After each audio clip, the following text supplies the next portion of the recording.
Continuamos en Justicia.tv en este espacio de entrevista. Hoy se encuentra con nosotros la licenciada Janet Arias Mesa. Ella es jefa de la Secretaría Técnica de Género de la Corte Suprema de la República de Costa Rica. Bienvenida. Muchas gracias por su tiempo. Muchas gracias por la invitación. Gracias. Gracias. Bien, para tocar el tema de esta entrevista, para iniciar, quisiera preguntarle, licenciada Janet, ¿cómo se visualiza el contexto latinoamericano en materia de perspectiva de género actualmente? Bueno, creo que es un tema que ha sido muy fuerte, Sí. porque precisamente requiere de un cambio cultural. Es un cambio cultural donde tenemos que aceptar que todo el conocimiento que hemos acumulado en las diferentes áreas de las ciencias sociales Sí. tiene un sesgo, que es un sesgo androcéntrico. Ajá. De discriminación en perjuicio de las mujeres. Entonces, aceptar eso ya es dar un paso muy importante. Claro. Digamos que un análisis de fortalezas, oportunidades, debilidades y amenazas, el clásico FODA, esa sería una de nuestras debilidades. Claro, es en la parte cultural. Y es que esta parte cultural se refleja en una serie de indicadores a nivel macro. Claro.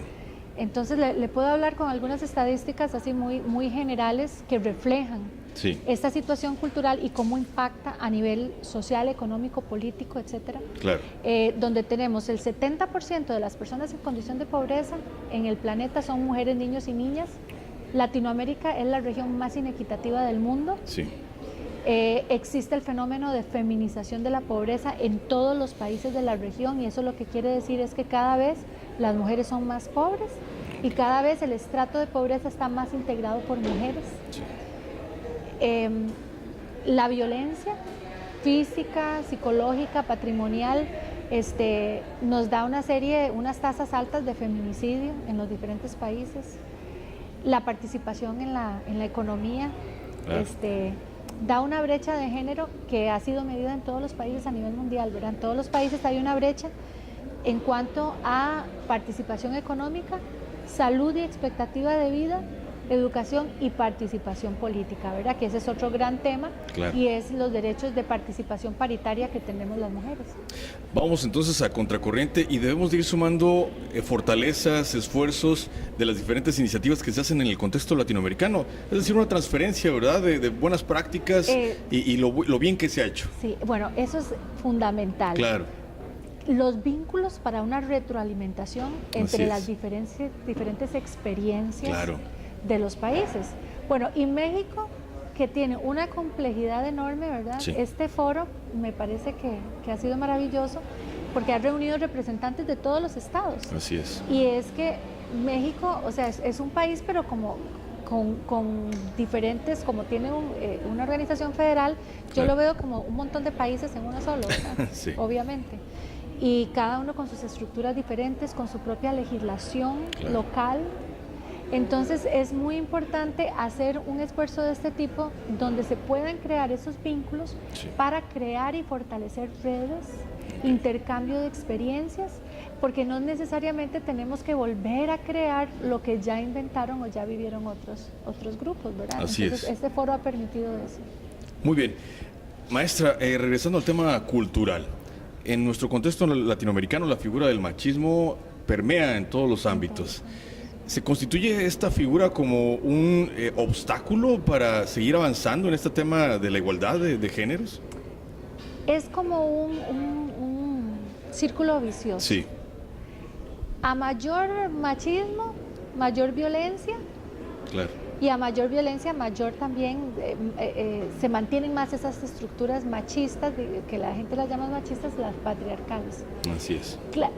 Básicamente en contra de lo que estamos luchando es contra el machismo. O sea, Exacto. pero la sociedad patriarcal no solamente afecta a las mujeres, empieza, digamos, afectando directamente a las mujeres. Ok. Pero no todos los hombres tienen la misma cuota de poder en una sociedad patriarcal. Así es. Los hombres indígenas, los hombres migrantes, los afrodescendientes, Sí. los adultos mayores, los hombres con algún tipo de discapacidad, Sí. todos son hombres que no tienen la misma cuota de poder tampoco. Claro. Y que también son discriminados por el sistema patriarcal.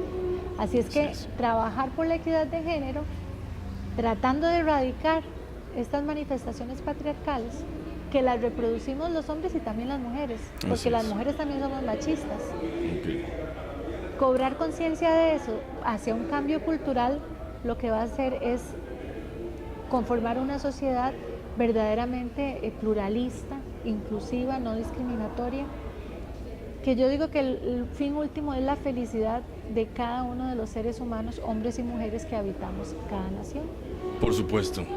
Sí, es a donde deben ir orientadas todas las iniciativas públicas, así es. Así es. Maestra, usted con su experiencia en haber visitado diferentes países de nuestra región, de nuestra zona latinoamericana, ¿cómo encuentra usted esa interacción entre los poderes estatales, es decir, el sector legislativo, el sector ejecutivo y el sector, por supuesto, el judicial? ¿Cómo ha visto usted esa interacción entre estos poderes para lograr este mismo objetivo que nos referimos ahorita, el de la igualdad de géneros? Sí. Voy a decir, o sea, yo tengo mi apreciación personal por la experiencia que he vivido en los diferentes países de la región, que es prácticamente toda América Latina. Claro. Pero además esto se refleja en los informes de la Comisión Interamericana de Derechos Humanos. Okay. O sea, no es solamente mi perspectiva, digamos, subjetiva, sesgada. Claro. La Comisión Interamericana de Derechos Humanos tiene dos informes muy importantes que son, el primero se llama Acceso a la Justicia de Mujeres Víctimas de Violencia en las Américas, del 2007, y un informe de seguimiento que es Acceso a la Justicia de Mujeres Víctimas de Violencia Sexual en Mesoamérica, que es del 2011 y prácticamente ratifica todo o sea, le da seguimiento y encuentra la misma situación. Sí. Mira, el problema que tenemos es una gran desarticulación en la atención de la violencia contra las mujeres y la posibilidad de que ejerzan efectivamente sus derechos. Primero hay las instituciones de los diferentes poderes no se conciben a sí mismas como un Estado único. Okay. Siempre nos vemos como, incluso a veces las coordinaciones se ven como injerencias. Sí. Y eso es nefasto, porque la persona sí nos ve, la persona usuaria nos ve como un Estado único, que además solo entrelazados y articulados podemos proveer de todos los servicios que requiere la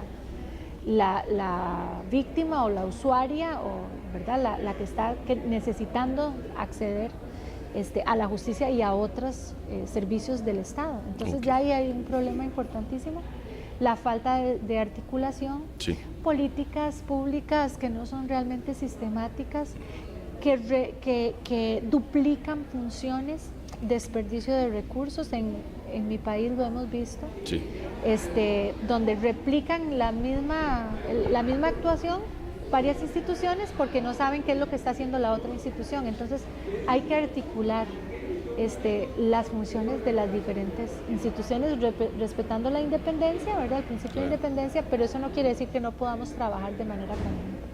Y en este caso, licenciada Janet Arias, el cuerpo normativo, la parte legal, digamos, los cuerpos parlamentarios, los congresos, etcétera, de cada una de las naciones en nuestro territorio, en nuestras naciones latinoamericanas, ¿están aportando lo que se necesita realmente para fundamentar todo ese bagaje legislativo y que esto funcione?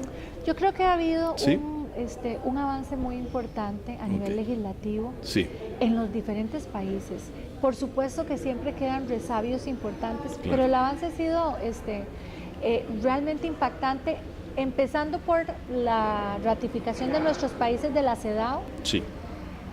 Somos la única región del mundo que tenemos un instrumento propio, que es la Convención de Belén do Pará, en la lucha contra la violencia contra las mujeres. Y los sistemas legislativos, o sea, los cuerpos legislativos de la región, de los diferentes países, han hecho esfuerzos importantes para adecuar su normativa interna a esos instrumentos jurídicos. Claro. Pero cito nuevamente estos informes que le dije de la Comisión Interamericana de Derechos Humanos. Dice la Comisión, luego de revisar problemas de índole normativo, problemas de índole estructural, de falta de especialización, de falta de recursos económicos, dice la Comisión que al final lo que pesa más en el acceso a la justicia, que es el tema que nos trae acá, son los roles culturales de las personas que operan el sistema. Porque por mejor que sean las leyes, por más buenas que sean, si la persona tiene ese sesgo cultural, patriarcal, de discriminación, la norma puede ser lo mejor, pero a la hora de aplicarla al caso no va a hacer valer los derechos. Así es, sí, exactamente, requiere de que todo encaje perfectamente con una maquinaria para que realmente funcione. O sea, hay que tener acciones paralelas Claro. en los diferentes ámbitos que necesitamos impactar. Claro, licenciada Janet, ¿cuál es el camino correcto para alcanzar a plenitud una impartición de justicia sin distinción de géneros? Sin esa, a lo mejor, como usted lo ha mencionado ya, ese sesgo, esa quizá a lo mejor inclinación hacia un lado más que para el otro. ¿Cómo podemos lograr esa distinción, esa impartición de justicia sin distinción de género a plenitud? Ok, esa distinción de género, en este momento histórico tenemos que distinguir los géneros. Ok. Esa es la premisa. Ya. ¿Por qué? Porque en todo el tiempo de la historia de la humanidad, Ya. el sesgo ha sido hacia lo masculino. Ok. Entonces, prácticamente, porque a mí a veces me preguntan, bueno, ¿y todas estas legislaciones para las mujeres, cuáles son las de los hombres? Ok. Son todas las demás. Sí. Todas las que no son específicas para dirigidas a mujeres, todas las demás están hechas con una visión masculina de hombre urbano, con poder económico, Sí. ¿verdad? Por eso hay que ir incorporando la visión de los hombres y mujeres indígenas y todas las diferentes estructuras sociales, ¿verdad? Los diferentes grupos en una sociedad. Así es. ¿Cuál es el camino correcto? Me pregunta. Yo creo que no hay un camino correcto. Ujú. Yo creo que hay prácticas que han sido exitosas en diferentes países, pero yo creo que cada institución elabora su propio camino. Muy bien. Porque de eso se trata la perspectiva de género, de ver la especificidad de las personas que interactúan en cada sistema. Y no incluso pongamos a México como ejemplo, no es lo mismo la cultura de la persona mexicana en Ciudad de México que en Tamaulipas, que en Acapulco, que en alguna de las diferentes regiones, que en Así el es. sur, en el norte. O sea, son culturas diferentes. Así es. Son expresiones culturales diferentes y son necesidades diferentes. Entonces, cada región podrá ver, digamos, esas experiencias exitosas, pero tendrá que hacer la dinámica de construir su propio camino en función de las necesidades específicas Sí. de la institución y de las personas que acuden a esa institución. Muy bien. Finalmente, licenciada Janet, ¿qué testimonio se lleva de Tamaulipas en torno a lo que se está haciendo aquí en nuestro territorio en relación a estas iniciativas para fortalecer la perspectiva de la igualdad de géneros? Bueno, en primer lugar me voy con la confirmación de que sí enfrentamos los mismos desafíos. Muy bien. Me ha parecido lindísimo y esperanzador poder hablar con las diferentes personas que se están encargando de estos temas y Sí. cómo se han enfrentado a retos y nudos críticos muy parecidos a los mismos que yo me he enfrentado en mi carrera en este Sí. tema. Ver que tiene un posicionamiento político muy importante el tema. Las máximas autoridades están convencidas que es algo que hay que trabajar y por ahí empieza todo. O sea, por ahí empieza todo en expresar esa voluntad y hacer un planteamiento político e ideológico de que esto es un tema de derechos humanos que va o va. Por supuesto. Y eso lo estoy viendo en Tamaulipas. Y por otra parte, la gente de acá es maravillosa, muy hospitalaria y me voy como si fuera de la familia, me trataron como si fuera de la familia, muy agradecida. Estoy con todo este trato tan lindo que me han dado. Así es que voy contenta en la parte profesional Sí. de ver los avances que están dando en la materia de derechos humanos y me voy muy contenta en lo personal. Muchísimas gracias. Esta es su casa y bienvenida nuevamente a Tamaulipas. Muchas gracias. La licenciada Janet Arias Mesa, jefa de la Secretaría Técnica de Género de la Corte Suprema de la República de Costa Rica. Muchísimas gracias por su tiempo. Gracias a usted. Gracias, continuamos.